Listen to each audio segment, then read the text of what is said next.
Now, for the opening address, I am delighted to introduce Sir John Armitt, who is Chair of the National Infrastructure Commission. Sir John will outline how an integrated multimodal transport strategy, underpinned by technology, could improve coordination and boost the economy. So, without any further ado, please let me introduce Sir John. Oh, morning everyone, and it's good to join together for the inaugural Interchange Conference. The number of exhibitors and delegates that here is a testament to both your enthusiasm that I've seen so far this year for a return of interpersonal gatherings and the importance of this subject. Because let's face it, at the moment, we have a problem in this country when it comes to cross-country transport strategy. We don't have one. And that matters, because interurban transport, the connections between our towns and our cities, rather than the urban transport networks within each conurbation, is one of the key ways in which infrastructure can support regional economic growth and narrow disparities between different places. But before I get into that, let me briefly say a word about the Commission. We are the UK government's official independent advisors on long-term infrastructure strategy. Every 5 years, we produce a major report, the National Infrastructure Assessment, looking ahead for 30 years at the main priorities that need to be addressed to ensure that the UK is ready for the challenges and the opportunities of that timeframe. The first assessment was published in 2018 and heavily informed the government's national infrastructure strategy, with about 80% of our recommendations endorsed. We also published a range of other reports and analysis in between those main assessments. The Commission is currently developing analysis and recommendations for the second National Infrastructure Assessment to be published this autumn, setting out how economic infrastructure can help meet the three objectives of reducing regional economic disparities, reaching net zero, and, of course, boosting our climate resilience. Our work on interurban transport is part of that assessment. A couple of weeks ago, we published an interim report focusing particularly on roads, the headlines from which I'm going to briefly cover this morning. I probably don't need to spend long discussing the problems with our current approach to transport planning.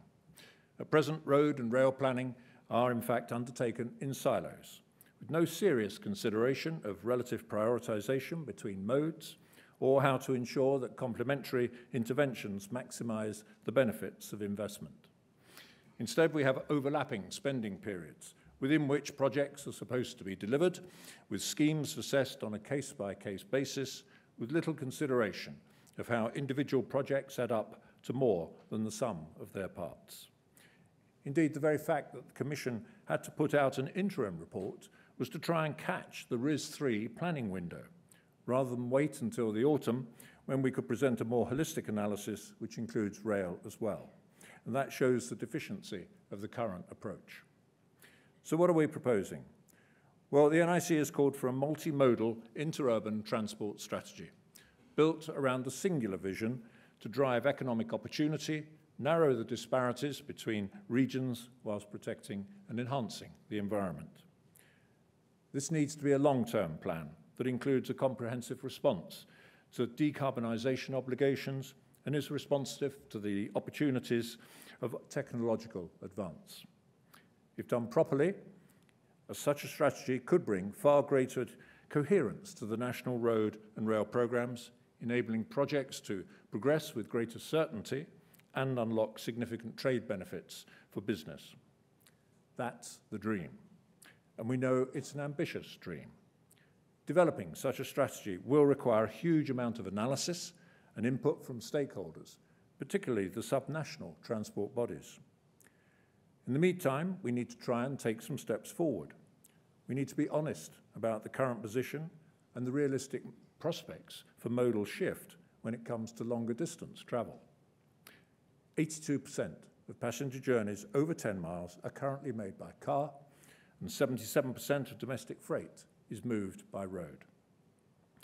Outside of congested urban areas, for many places, road is and will remain the most viable connectivity option available.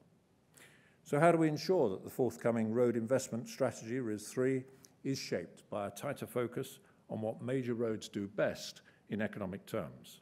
That is, facilitating the flow of traffic in service and goods. And how can we ensure it also helps the shift to net zero transport? Taking the latter first, the Commission takes the view that the economic imperative to enable road enhancements is such that getting on with the electrification of the vehicle fleet is an overriding priority. As we put it in our recent report, the scale of action required to make road use sustainable is challenging but proportionate to the benefit that government wants to achieve for climate, health and nature. In terms of construction, that means National Highways must deliver on its commitment to decarbonise road building by 2040 at the latest. And we have to take all feasible measures to hasten the transition to electric vehicles by ensuring the rollout of all necessary charging infrastructure. Now, if that shift doesn't happen quickly enough, and at the moment it isn't, then government may be forced to look at demand management measures for the purpose of reducing carbon, like road tolls or road pricing measures. That may seem drastic, but we don't think that doing nothing about the state of the roads network is a viable option if we're going to be serious about boosting this country's productivity and levelling up between the regions. Roads have a vital role to play in that. So how can a new approach sharpen that economic impact? First, if we want to focus on the promotion of trade in services, it makes sense to look at the state of current links between large population centres. Meanwhile, supporting trade in goods requires understanding the movement patterns between key freight distribution nodes such as ports, airports, and the distribution hubs. We don't have time today for me to go into the detail of the analysis that the Commission has been doing to inform the first steps towards a multimodal transport strategy. But what we have done already is to develop maps which highlight those parts of the road network with potentially highest demand, and separately to identify where performance is currently relatively poor in terms of speed. I would say that from the off, any such analytical model has to be informed and illuminated by input from regional stakeholders, particularly the subnational transport bodies and the combined authorities. This is a key to ensuring that any future strategy reflects the future local economic opportunities rather than just the existing transport patterns. Visitors to the NAC may not be entirely surprised by what I'm about to say, but our initial mapping work shows that by looking at the highest theoretical demand based on population centres and freight nodes and current route speeds, east-west cross-country routes between the core motorway networks are routinely slower than the radial routes in and out of London. These links include routes like the A45 and the A605 between Northampton and Peterborough, and the A52, for example, between Grafham and Nottingham. Not surprisingly, of course, our work on rail has shown the same problems with east-west routes. We've also looked at the speed of direct links between our largest towns and cities by dividing the travel time between them by the straight line distance. Now, that isn't a perfect science and doesn't allow for things like large stretches of water or the effects of urban congestion. But as a ready reckoner, you can again may not be entirely surprised that we've identified the links between, for example, North Kent and Essex, Lincolnshire and the West Midlands, and around cities such as Reading as some of the slowest current connections. You can find those maps reflecting this initial analysis on our website. Now, I couldn't come along today without talking about the role of tech. We think that RIS3 and the equivalent rail investment periods of CP7 and CP8 needed to be tested against a range of plausible scenarios for the impact of disruptive tech.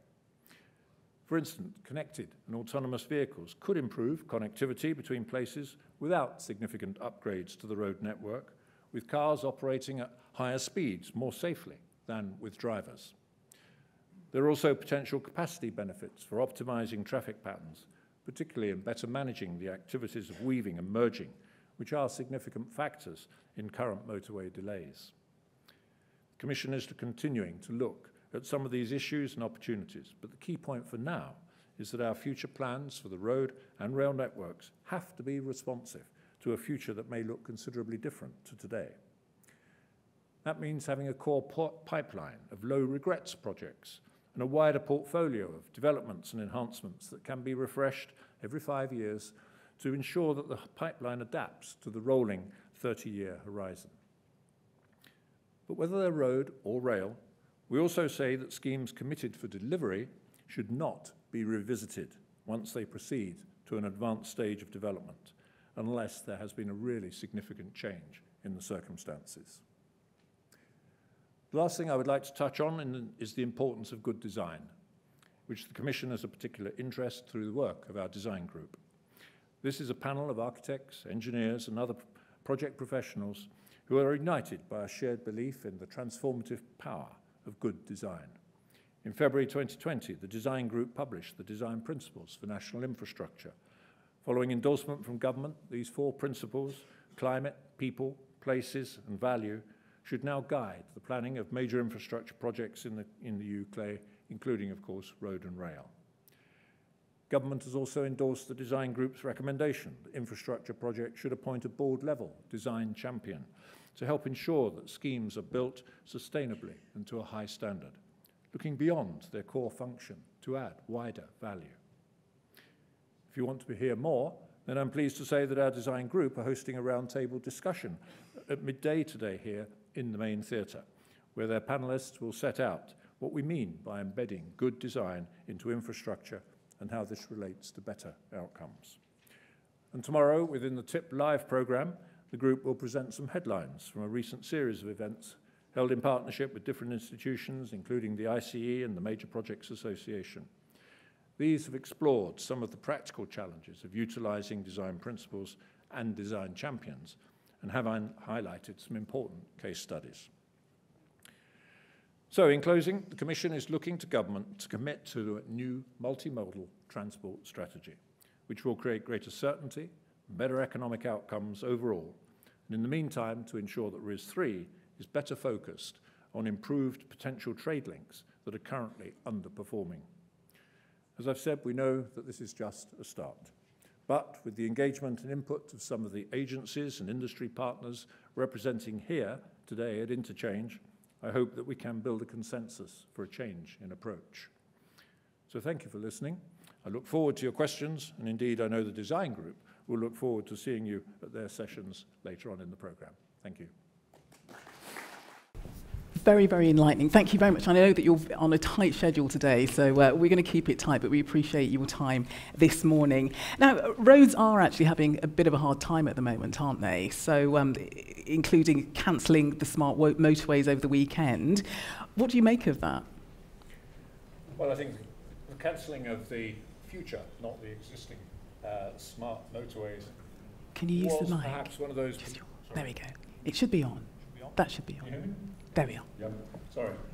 Well, I think that that debate's been running around for some time, hasn't it? And in fact, they've not cancelled the existing ones or the schemes which are almost complete. They're saying they won't build or develop any more in the future until they've got a much better understanding of how to be really effective. I think that's just a simple case of the reality of the politics and the deaths which have occurred where the scheme has not been as good as was originally designed. The distances between the points where people could pull off longer than was originally planned. So I can't say I'm that surprised. And it just demonstrates the reality of the fact that infrastructure is at the end of the day so dependent on politics. Indeed, indeed. I was interested to read from the second National Infrastructure Assessment's baseline report that the view is building and improving roads and connectivity will accelerate growth. But the Commission's also previously noted that emissions from transport haven't been declining. So how confident is the Commission now that the UK will be able to meet its climate goals so these recommendations don't increase emissions? That's a good question. It's a really valid question, I think. If we don't develop an infrastructure for electric vehicle charging, which enables us to treat that as conveniently as, in fact, we currently operate with our petrol and diesel vehicles, then it's not going to happen. I have not bought and I have not ordered an electric vehicle yet, and the reason I haven't is because where I live on the street, I don't have a drive, I don't have a garage, and therefore, for me, charging is not a sort of pretty prospect. And so I've, in fact, I have to confess, recently ordered another petrol vehicle in the hope that by that time that one needs changing. The infrastructure for electrical vehicles will be much better than it is. The debate will go on about hydrogen. Hydrogen is already being used in some vehicles. Some buses are now being used by hydrogen. JCB, as Steve mentioned earlier on, have actually got, of course, their own equipment which can now be driven by the combustion of hydrogen. So I think there are, for heavy freight, I think people are still going to debate that for a while, whether batteries are going to develop sufficiently quickly to reduce the weight that Steve mentioned, or whether in fact we're going to be dependent on hydrogen. But we have to crack it. And either we crack it through the sort of global use of improved batteries, or it finishes up as a combination of batteries and potentially hydrogen for some rail freight uses and for lorries. But technology moves at such a pace these days. I remain optimistic that in fact we will be able to crack it. But it is a race. It's a race against time, and the objectives are just around the corner. So we can't let up on this, and we cannot let up on the investment which is needed. Finally, because I do know we are quite short of time, how confident is the Commission now that the UK will be able to meet its climate goals? Well, the Commission produced a report only a few weeks ago which commented on the progress that government has made across a whole series of areas. And basically, we said, you are not going fast enough. You're not going to meet your goals unless you up the pace, which we are making all sorts of changes, both around climate and around our resilience to climate change. You all know in this room that major infrastructure takes anything from 10 to 15 years to deliver. We're launching a report today which tries to address some of the challenges around the planning system and why that is now taking 60% longer to get NSIP projects through the process than it did only 10 years ago. So there are some really big challenges, and these big challenges are not going to be met by simply having ambition. Ambition alone is not enough. We've actually got to have delivery programs in place. We've got to have key objectives, and we've got to measure our performance against those objectives, measure our performance, and drive along a very clear route of actual delivery programs, which you're all used to working to in this room. Ambition is lovely. It's words. We've got to have delivery programs to meet those ambitions, otherwise we'll fail. So John, we're going to have to leave it there.